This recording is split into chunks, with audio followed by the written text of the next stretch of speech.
President Biden is working with officials from some of the country's leading tech and financial companies to increase the nation's cybersecurity infrastructure. We've seen a growing number of ransomware attacks this year, like the one on the Colonial Pipeline in May. Spectrum News reporter Holly Gregory finds out beefing up cybersecurity is vital for all Americans. President Joe Biden says improving the country's cybersecurity infrastructure is a core national security challenge. He met with top leaders from Silicon Valley, including the heads of Apple, Amazon, and Google, among leaders from other private sectors. I've invited you all here today because you have the power, the capacity, and the responsibility, I believe, to raise the bar on cybersecurity.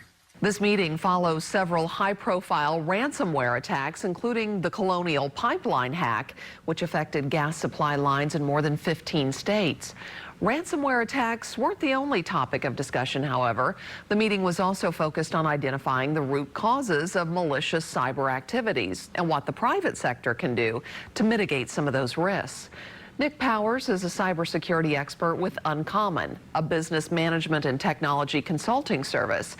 He says partnerships between the private sector and the government are vital because law enforcement can only do so much. There has to be full cooperation between private and public sectors for that to really be efficient, right? The FBI can only do so much for us in investigating a cyber attack like the pipeline attack. The Biden administration is also launching its own website to counter the threat of cyber attacks. Power says a website like this can be effective if used correctly.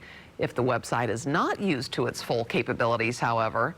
When I first heard about that, I started thinking about the do not call list from a few years ago, right? Everybody was supposed to be able to put their numbers on there, and then we weren't going to be able to get robocalls anymore. And then where are we today, 5 years later? I'm still getting robocalls. People are still stealing money from the elderly. But if used in the right ways. If we can get people to use that to report these attacks and these events, then what's going to happen is we're going to build a data repository of trends and how the attacks are happening, and that can only help us get better. Holly Gregory, Spectrum News.